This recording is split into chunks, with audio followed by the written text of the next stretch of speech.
Standby one. Let's go. You are about to experience the uncensored conversations, stimulating wit, and the thought-provoking wisdom. Bold, raw, and uncut. Right now, on the LANCESCURV Show. Bus Stop Confessions back in the house. I actually forgot what number episode this is. I'll have to count back at the other ones and see. Anyway, I'm going to flow with this. I've been wanting to do this for a while. I thought I would keep up regular, like twice a week or something, but you know how that goes. Things just get in the way. But I've accumulated so many deep thoughts, and even if I didn't accumulate since the last time I spoke on a Bus Stop Confessions episode, they're all in me. I mean, after many years of driving this bus and just life experience itself, it just flows out of me. So let's just talk about a couple of things that happened recently.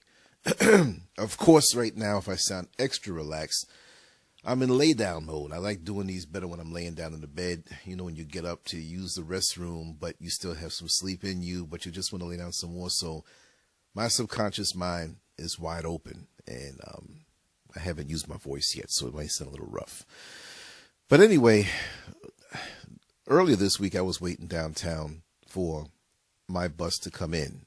I don't start early in the morning. I start in the early afternoon, and I have a very long day that takes me into the wee hours. And there's a bus that's out there that's been driving from early in the morning at the crack of dawn.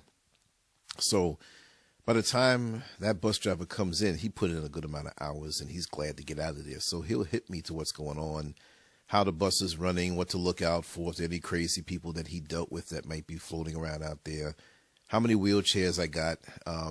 That's a big thing because they take time to, you know, have come on the bus and strap them down properly and securely and all of that stuff that you have to do. That's law. So when you have more wheelchairs, that means, well, you better not get caught in traffic as much and slow down, because the wheelchairs are going to slow you down. And usually we get those wheelchairs on the 1st and the 15th when people get their government checks, see? And people come out to shop, and it's usually more hectic on those days. So you got to watch out for that. If there's any accidents, if there's any detours because of accidents or police activity, which may or may not be there by the time you circle around and get to that point in the route. But these are the things that he will hip you or she will hip you to let you know what's lying ahead of you. So I'm waiting, and my bus comes in at a certain time, and that time came. It wasn't there. The time that I'm supposed to leave, the bus wasn't there. All the other buses that leave at my time left. So I'm like wondering. I was going to go to the supervisor and ask him, but 2 minutes went by, and when I decided to start walking toward him, I see one of them coming toward me. And he says, listen, you got to take that bus that's parked over there. And I said, well, what happened to the bus I'm supposed to relieve? And he gave me a look. I know I'm pretty good. Like, I don't want to say this in front of the passengers. So I said, okay. I winked at him back, and I got on the bus and, minded my business and continued down the route. So I get maybe about 2 miles away from downtown, and I see the bus that I was supposed to relieve parked up with 50 million cop cars around it and several supervisors. I was like, whoa. So when I got down on the route a little more, there was someone who was actually on the bus and heading back. He was on that other bus I was supposed to relieve and heading back. And he said, hey, driver, they shot at the bus. I'm like, wait a second. This is like the mid-afternoon, high up in the daytime on a very busy street on OBT, Orange Blossom Trail, where a lot of the griminess happens in this city, after hours at least. But in the daytime, it's industrial and, warehouses and stuff like that. The way it is in most areas of different cities. You have that red light district. It's always like kind of in a dead warehouse area, industrial area. And I guess like when certain truckers are leaving and people who own those businesses, they're leaving out, the ladies of the evening and the transvestites of the evening, they come out and you can see them, and these guys double back. Well, that's the kind of area it is, but you don't expect this in the daytime because it's pretty busy. So anyway, he's telling me about that. It made me think about how dangerous that job is, how vulnerable you are driving a bus and the big target that you are.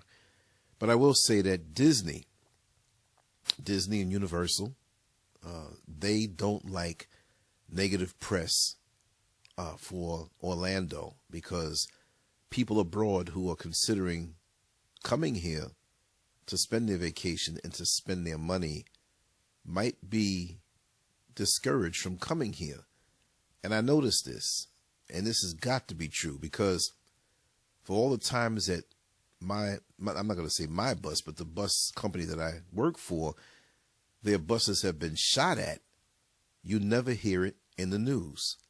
And don't think that it's in what we call the hoods, or the black neighborhoods, the poor black neighborhoods. That's not always the case.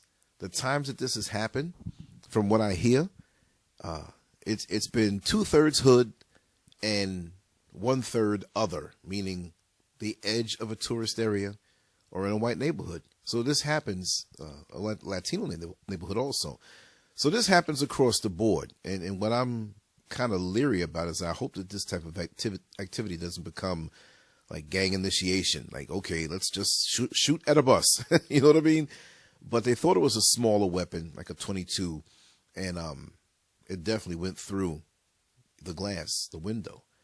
So when you're driving, you have to be ultra aware, not only on what's going on in the bus, but what's going on outside of the bus, and you better scan that street. I had a situation where I had to take a detour because well, I was done. I was finished with my route, but I had to bring it on in. But I had to take a detour from the normal deadhead route, which deadhead means just bring your bus in. And there's a route that we have to take with each run that, you better go down the street when you're ready to bring it in. You can't go off and around and let me just drive down here and say hi to my friend. No, you have to get back on these particular streets, and they have those predetermined. So I had to take a detour from that. And it was another industrial area. And I'm driving down the street. Wouldn't you believe there was somebody who was hiding behind a pole, and at the last minute, I like out of the corner of my eye as I was flying by, I wasn't speeding, but I was pushing it. I was doing like 50 on the street, and it was like, I think 45. So this person hurled, like, I'd say 1/3 of a cinder block, not half, but 1/3 of it. And I saw it, and I saw when it hit the back window. But I wasn't supposed to go down that street. That wasn't the usual deadhead route. So whoever this was made up their mind when they saw the bus at the last minute, I'm going to pick up the cinder block, or this partial broken off cinder block, and throw it at the bus. That's wild. That this is how you live. And it wasn't a kid. It could have been a teenager. It could have been a grown man. I don't know. I kept going because the shock of hearing that thing so loud.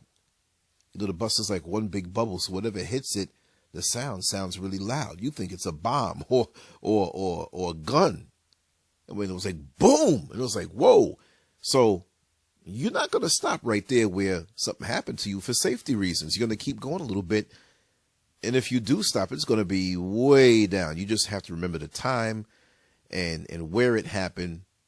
So when you write your incident report, I'm going to get into the human nature of things. I just want to say these few little things, how your mindset could be that you're not driving out there scared, but you're on high alert all day.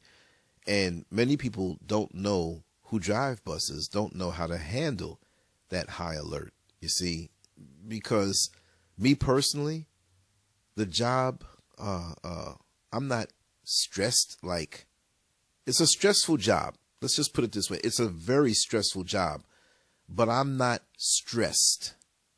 Okay, I just said it right, but I meant it this way. It's a stressful situation, but I don't allow the stressful atmosphere to permeate my peace. I have a shell around me.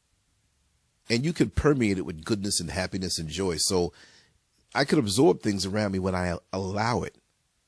But naturally, I keep a shell around me. A spiritual thing, a mental thing. And of course, there's the physical distance. Because there's so many people out there that are so toxic. And maybe you could take something away from this. maybe you have a job or you have a life that you don't have to deal with as much as I do, but the techniques help because the toxicity will still accumulate on you if you're not aware of it. If you don't think about it, you put your defenses up on automatic and you're good. It's like when you have a home security system. You hit that button to arm it and you know it goes on working for you while you're fast asleep. And you can sleep deeper because you know if somebody breaks the window or comes in the door that, you know, you'll be alerted and you can make your move. Either leave or get your weapon and take care of business. But with me now out there, I can't. I've got to drive this 40-foot bus. There's traffic going on crazy around me. There are people, believe it or not, who come out and in their daily travels wouldn't mind getting tapped by the bus. Because, and what I mean by tapped, they're not trying to jump in front of a big bus and get hit and get themselves damaged. But they will hit those brakes harder as we come up to a red light. They'll smash the brakes. And if you're not looking, you can hit them from behind, but it's something that they can walk away from. And every dent on that vehicle, they will claim you did.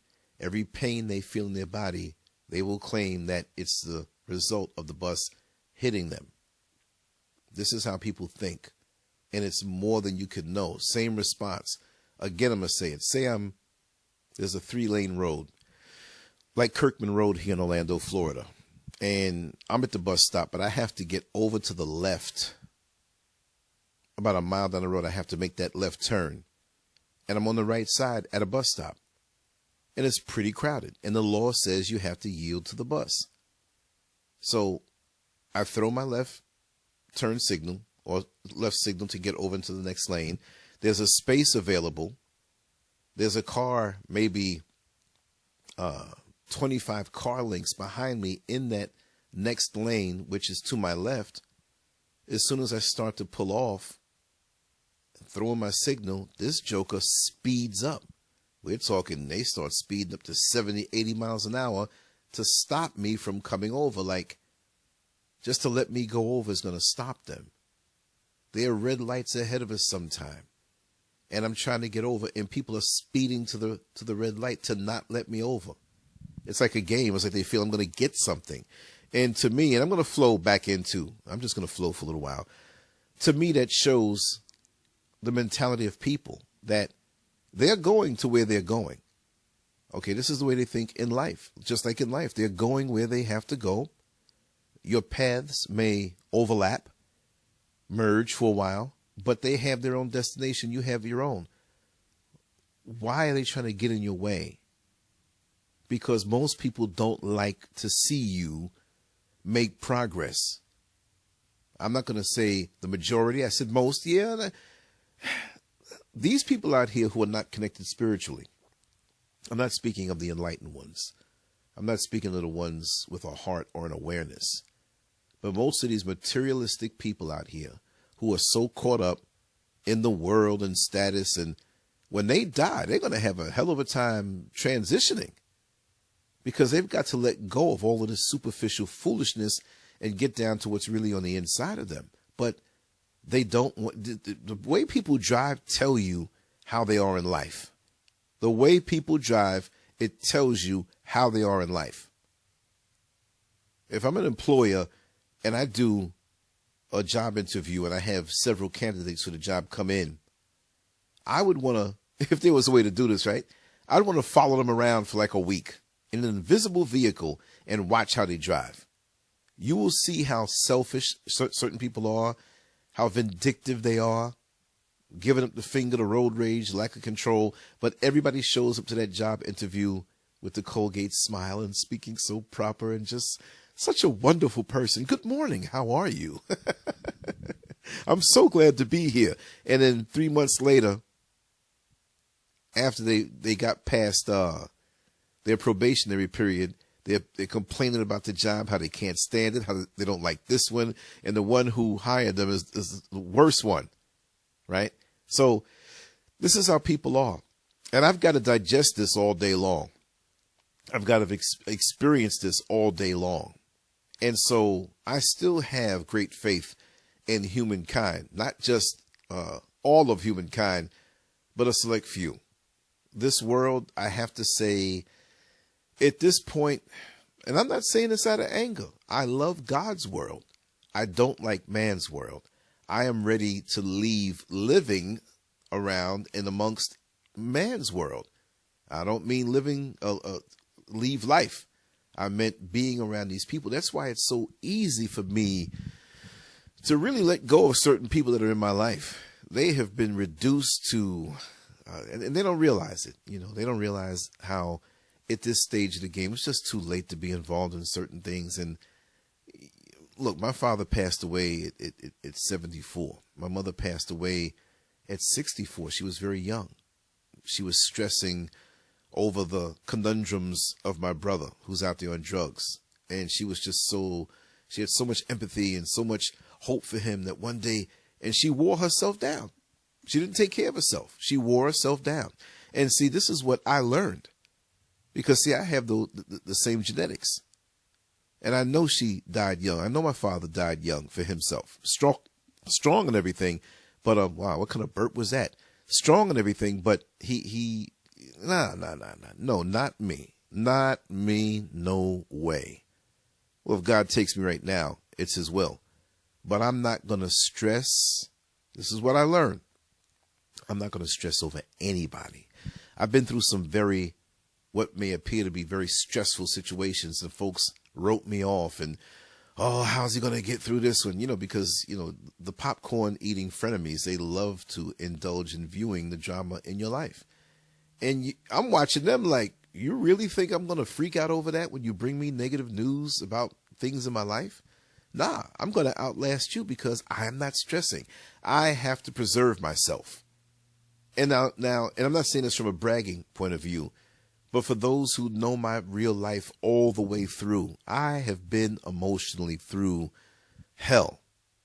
And again, I say much of it has been poor choices on my part and bad decisions and reactionary decisions on my part, which weren't good. You know, a lot of things have been done to me. I'm not going to cry victim, but guess what?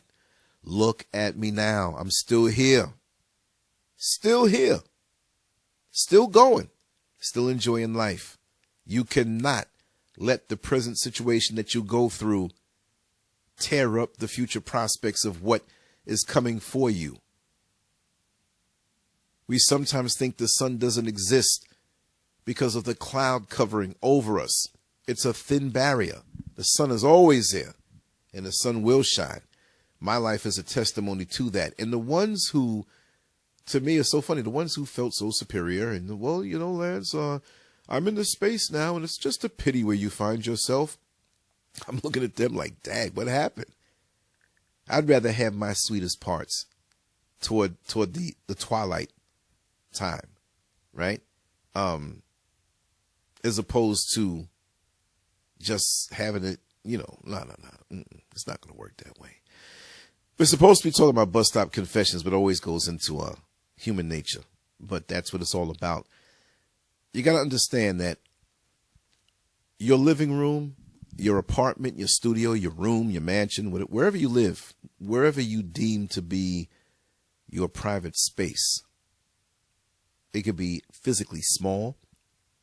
It can be physically large. I tend to, like I tell people, New Yorkers, when they move down to the South, they still have that perception of a limited space. So when you see a New Yorker walk down the street who's a dyed-in-the-wool New Yorker, not somebody who lived there till 3 years old and now they're 27. Yeah, I'm a New Yorker. No, you're not. You do not have New York radar. You got to be there most of your life, and then you move down, and there's a way about you, you know. And I've seen guys walk down the street, like walk really close to a wall, and the street is wide and empty, but they're walking down the street as though it's really crowded. They're used to the subways. They're used to the crowded streets. They're used to many people being around them, so they really protect the little space that they have.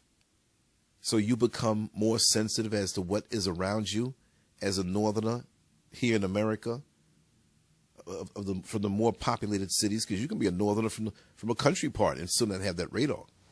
So let's not get that twisted. And for those in other countries other than America, just the more populated areas will give you that same thing, as opposed to somebody from out in the country, which is the ultimate of the opposite of the other end of the spectrum, right? But being on my bus and being a New Yorker with that sense of guarding my space, even when it's real tight, I'm extremely sensitive as to what comes on my bus. And because of that, I have the upper hand. And even though others may view it, oh, it's just a bus, to me, becoming acclimated to that atmosphere, that bus is like my living room. Like when they teach you in transit or even in law enforcement in different areas, like when you deal with somebody who's in a wheelchair permanently, that wheelchair is them. You don't touch the wheelchair. That is part of them. You don't touch them unless you have their permission. You don't touch anybody, you know? So it's an extension of who you are. So the bus becomes an extension of who I am. So everything that comes inside of it, I have to deal with, whether it's silent or not. So when you have these different spirits that come around you, you feel them. You feel them enough to know what it is, and you reject it once you know what it is.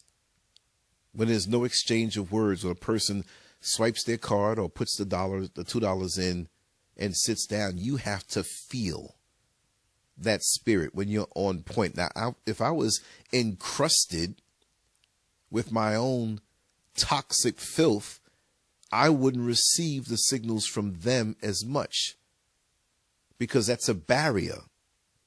But it's still a bad barrier that doesn't allow me to breathe and become receptive with the atmosphere and universe around me. So you keep yourself clean. It comes with its penalties. You have to know how to put that protective barrier around you, because I'm very vulnerable when out there because of how sensitive I am and how in touch I am. So when you're an empath, which I am, I've got to protect that. So in dealing with these people, it can wear you down. It can wear you down. And I have to say that, especially here in Orlando, like so many other cities, my dear friend Mike Scott told me that Las Vegas now, the real Las Vegas, not the whole strip, right?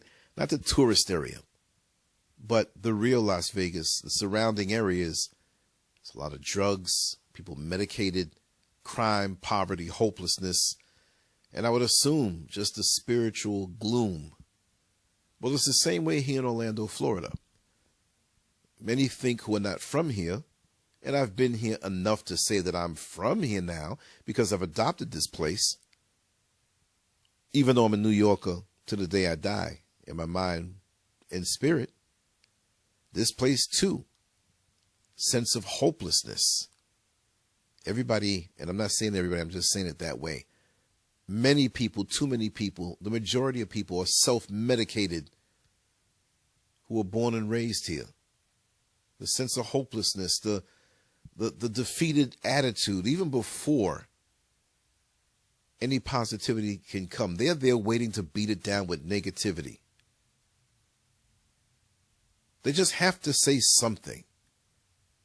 I had a guy in a wheelchair come on the bus, and me and him had to be about the same age, but this joker looked like he was like 40 years older than me.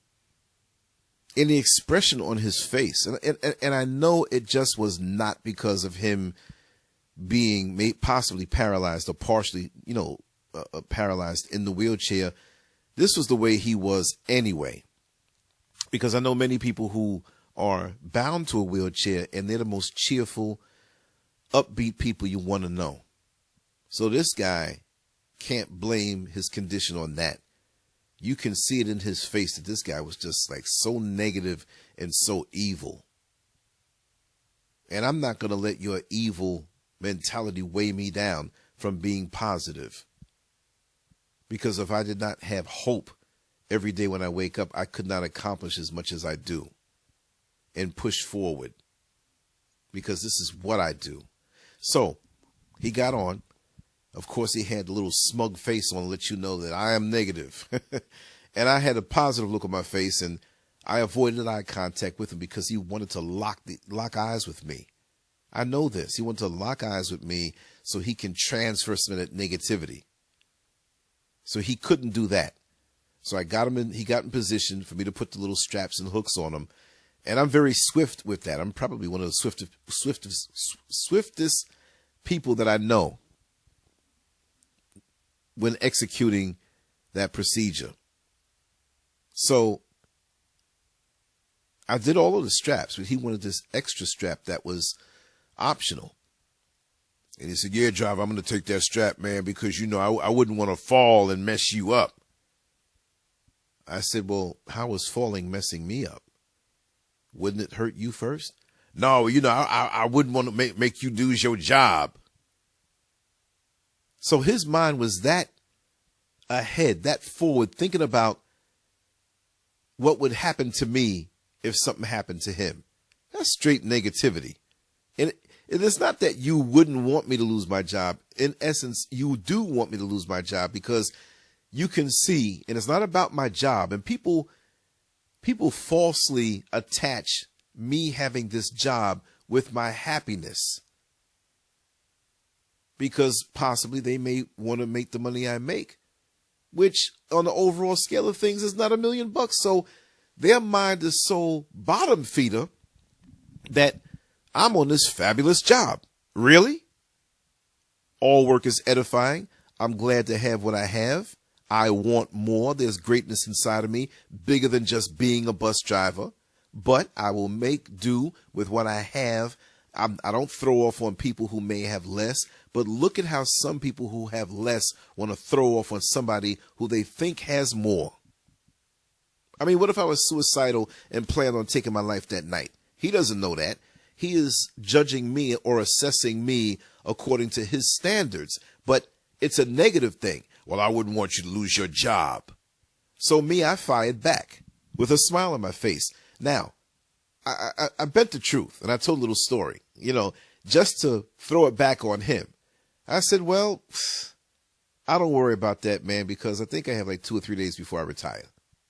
I said that to him because he came out of his shell to bring me negativity, so I came out of my shell to shoot it down. It wasn't a fact, but I wanted to see where he was going with that. So he was like, oh, okay, all right. Must be nice being able to retire. And the way he said it. So I went down the road, but we weren't arguing, but it was a masked way of shooting negativity on a subconscious level. And I said, yes, it is, but it's really the byproduct of making the proper decisions in one's life, which I've tried to do. In other words, Joker, not because of his wheelchair. In other words, you are where you are because of your negative thinking. That's the message I wanted to give subconsciously. See? So it hit him back. So on the way out, he was wheeling his wheelchair out. Well, now here comes the negativity. Well, some of us got no choice. Things going to end up the way they're going to end up anyway. So he's speaking from a powerless mindset. That told me that when he saw me, he saw a person or felt the spirit of a person who feels empowered. Because today I'm going to meet people that I never knew before. Big ups to Mr. Judah, who I met yesterday. My real estate buddy who was in town for a convention. We connected. Who knows what that union will bring? When people come into your life, you share things, you enlighten each other, you're progressive, you're looking to do better. So when he told me that, about you got no choice, things are going to happen anyway. So I shot back and said, well, you feel you have no choice, but you've made choices. And he couldn't really say anything about that. And we said it with a smile on our face. You see, people will come at you aggressively with their negativity to impose it on you to make you feel the powerless way they do. And I'm not buying it, and you shouldn't buy it either. So if you want to sit there with your negative behind, you sit there without me. You sit there without me. People are trapped in their own worlds, and they will never let it go. They'll have to die, and maybe they'll still hold on to, I don't know what happens after death, right? But their whole life is flavored by these negative things that have happened to them in their past, or they set up things in their mind where you don't like me because of this, or because I have this, and I have what? What do you have that nobody else has? It's amazing. But I don't want to be stalled in that emotional traffic jam like so many people are. I am free. I reinvent myself. I travel realities. I jump worlds freely. I love it. The world is mine. I want to travel now. I want to explore the earth, the world. The world is bigger than just my little mental funk. And you have people who will befriend you only to draw you in to their little mental funk, and you feel the burden of their heavy spirit. No. What is holding you together with this person? Nothing. Nothing. Oh, we've been friends for so what? Get rid of them. You don't, and I don't drink milk, and I don't suggest that you do either. But you don't hold on to the milk in your refrigerator. Well, that milk been in there for 20 days. I got to keep it. It's been so long. No, it's stale. Friendships get that way too when one person doesn't want to move on. Triage. Get rid of the bad. You can't deal with it, overlook it, and work with what you can work with. Look at your life and see how caught up you might be in someone else's funk. And this is the game on the bus that happens. Day in and day out. I am very positive, even though I'm very silent, and you can feel it. And these folks don't know how to handle it when they come to swipe that card. At certain points during my bus ride, at certain layovers, I eat in a very orderly way. These days, I bring a vegan meal replacement drink. I bring a Ziploc bag of seeded grapes. And I have the meal in a glass container, the same meal that I had for lunch, maybe in different proportions of what that meal was. Maybe it might be less carbohydrates and more vegetables or whatever. And I time it. Okay, I'm here at this point now. Let me start snacking on these grapes. Little bit at a time. So people see me day in and day out without a Big Mac, without a slice of pizza, without some chicken, without some potato chips or whatever. They see that, dang, this guy eats pretty good because, and I'm just pointing out this aspect of it. Not everybody notices or cares. But we're talking about these negative people, these people who are receptive to you and want to bring you down a notch. Oh, driver, you spending some big money, man. Every time I see you with them big, expensive grapes.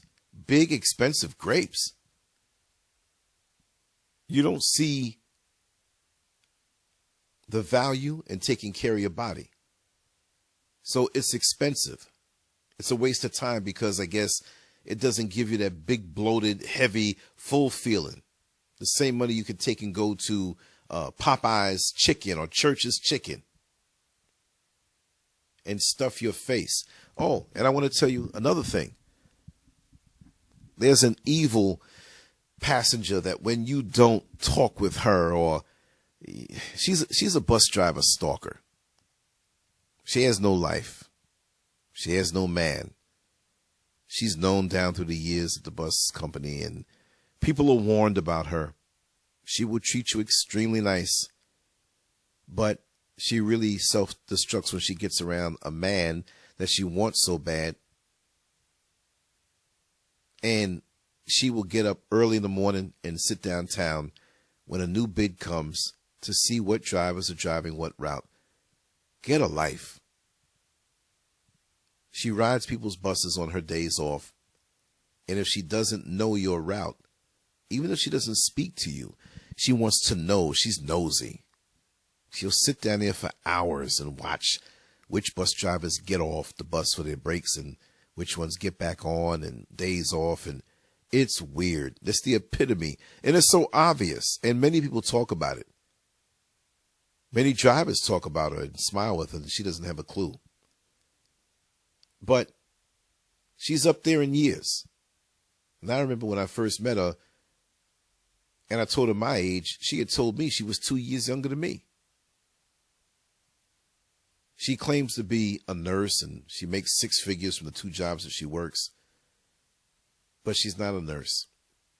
Doesn't mean that she's any less because she makes less, but she basically looks over kids or cleans, the kids in the hospital that are born premature and all that stuff like that. I don't care if she hears me talking about her because she's an evil person. Anyway, that was a person who called because I would not speak with her anymore on the friendly level because she was going around telling people that me and her were having sex. And I just cut her. So now she got angry. She had no reason to get on my bus because of a work schedule, but she'd find a way on my bus. And when she realized I wasn't speaking anymore, then she started to plot ways because she's very evil. She called into my bus company and said that I was driving reckless and cussing people out, and maybe pilfering funds to get people to look at me and investigate me. But God put an angel in the place where she was calling. And I found out, and I went down and took care of it ahead of time. And she, to this day, can't figure out who. And she never will know. God don't like ugly. So after that, she would ride and just mumble things under her breath and all that stuff. And supervisors were pulled in to talk with her. I leave her alone. Don't say anything. You can ride my bus, pay your money. But you're a piece of filth. So she went ahead because she is very vain, and I'm not putting any one of God's children down, but when you are evil on the inside, that thing permeates to the outside. You see nothing but ugly. And she has become gnarled in her evil spirit, in that gossipy thing, that nosy thing, that what are they talking? What are they saying about me? What did you hear? Just the kind of person that goes to funerals of people that she doesn't even know, just to see who's there and be nosy. I mean, when somebody says get a life, that's the person that statement pertains to. I mean, it's really bad. So I heard and I saw that she was sick. But it wasn't that she was sick. She got the gastric bypass surgery and got infected, and it almost took her life. And she's still walking around, and she's got to be in her late 60s or something like that. She doesn't, oh God. She looks demonic. Fake hair on her head, this makeup on her face that makes her look like a corpse. And you could see, anybody could see the evil on this woman. She looks like she lived a very bad life. She looks like she's a bad 75 years old. And I don't think she's that old, but she looks bad. She can hardly walk. And I heard she got sick. But see, this is the thing. Not to get off the topic, but a healthy life of eating clean, investing in yourself and eating clean, your internal organs are cleansed. Your body is in sync and you're balanced. You cannot chop out part of your gut and think you can jump to the head of the line. Your internal organs are still toxic. If you're eating the same food but less of it, you're still toxic. You're still not healthy. You may drop a little weight, but you're going to chop yourself down to drop weight when it took time to get there, and you eat God's healing foods and get yourself back better again, but it's going to take time. But most of us don't want to apply ourselves and have discipline. They don't want to do it. So they look for ways to cheat. And in this particular case, it didn't work out because you look worse off than when you had a little more pounds on you. Now you don't even look vibrant. You can hardly barely pick your feet up off of the ground. And you're still with your nosy, toxic ways. So what did it do for you? You're still dead. You're not enjoying life. And when I see you, it turns my stomach. It's like, oh, God, let me get away from this demon. Thank God he has blessed me with a happy life and a wonderful wife. There are some women out here who are not worthy. And speaking of that, as I was saying before, how medicated we are and how the bus is a rolling mental institution on wheels. I've said it before. You go to any transportation hub in any major city or any city that pretty much has a good amount of population to it, you're going to find people who have mental illnesses there. Now, there are all kinds of things that make people say, that person crazy. And I can't break down every category or every proportion because you have folks out here with emotional problems, but they don't have the mental problems. You have people who have mental problems that are not emotionally based. You have people who are on medication that shouldn't be on medication, where they had an emotional problem, but they were given medication for a mental issue, and it made them imbalance and come off like they're mental. I analyze this type of thing all day, every day, and since I worked a couple of years down here in corrections and know some of these guys and actually know some of the medications that they take, a lot of guys out here begging money, and they're not really, they're off a little bit, but they're not as bad as what was prescribed to them, which made them worse. So it's like really crazy. You have to know how the buttons to push. There's a guy who I knew from the jail, and he obviously had mental issues because he was always in the psych ward floor, you know. But in being around him, I found out that he admired Eddie Murphy. He wanted to be Eddie Murphy. So in his mind, he was Eddie Murphy, and he wanted to be acknowledged as being Eddie Murphy. So anything he said, if you laughed at it and called him Eddie Murphy and said, man, Eddie Murphy, man, you a funny guy, man. I'm your biggest fan. He breaks out laughing and he gives you no resistance. So when he was in the jail and becoming violent, not throwing punches at you, but resisting, just being cranky, not doing what you tell him to do, if you acknowledge him as Eddie Murphy, he melts. He does whatever you ask him.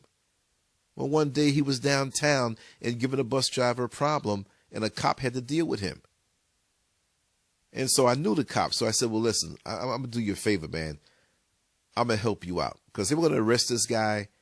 And I think this guy was about to go on vacation, and he was like going to be like finishing like his shift was over in like 30 minutes. And he mumbled that, oh, I don't have to deal with this and do this paperwork. I'm going to get out of here. I said, listen, we're going to help you get on your vacation. So I said, Eddie, and he looked at me. And I said, Eddie Murphy, I know who you are. Man, what are you doing down here, man? You need to be on stage. The show is tonight. He's so and shaking his head up and down. You're right. I said, don't waste time with these people down here. You got to make people laugh, and you got to get paid, man. There's a lot of gorgeous ladies down there waiting for you at the Amway Center. The Amway Center is where the basketball team plays. There's a lot of I just came from there, man, and there's a line around the corner and down the block, half a mile. Really? I said, man, they're waiting for you. And I said, man, let me tell you something. When that show is over, those ladies are going to attack you. I feel sorry for you. So I knew that the cop wanted him to kind of leave. And I said, man, you need to start walking down there now. And I suggest you walk, because if you take the bus down there, you're not going to be able to handle it. They're waiting for you to come off the bus. What you got to do is sneak around the back, okay? Yeah, man, you're right. I said, listen, I'm going to get that autograph the next time I see you, but I shook his hand. I said, maybe I'll be there later if I get off work tonight, man. But you was a funny dude, man. You had me cracking up. All right, man. All right. And he walked right off the property. Everybody has their way of being dealt with. I just happen to know, the keys on how to get him to do what I wanted. But we have a lot of people down here who have emotional and mental problems and are on medications. And I won't even say the wrong medications because I just don't believe in medications. I believe in taking people out of the environment that's toxic, that caused them to be that way anyway. See, people snap. You keep them in this environment for a very, very, very, very, very long time. And the environment doesn't work for them. And parts of them begin to break down. Now, I am not a doctor. I can't say. But I can speculate. And when you go crazy, what they say, crazy, again, they take you to a tranquil place, a quiet place, a place with lots of sunlight, a place where you can eat natural food, a place where you can lay back and rest and explore yourself within and get some good exercise and have some downtime. And you always come back. See? But we're not allowed that in this world. We always have something hanging over our head. Our sleep suffers because sleep is the thing that we can let go. Well, I got to do overtime tomorrow, so I know I'm not going to get no sleep. No, sleep should be the priority. That's why I'm recording this while I'm laying in the bed. I'm not sleeping, but my body is off its feet, which brings its own set of stresses when you're a little tired, but you're on your feet. No, I'm not all the way up yet physically. My eyes are closed now as we speak. I'm in a darkened room because I understand the importance of keeping myself preserved more in that state, even though after this I probably just might doze off and take another nap. I've learned how to take care of myself more as I've gotten older. You study yourself, you learn yourself, but people don't have a chance to do that. They're thrust into a schedule, a situation where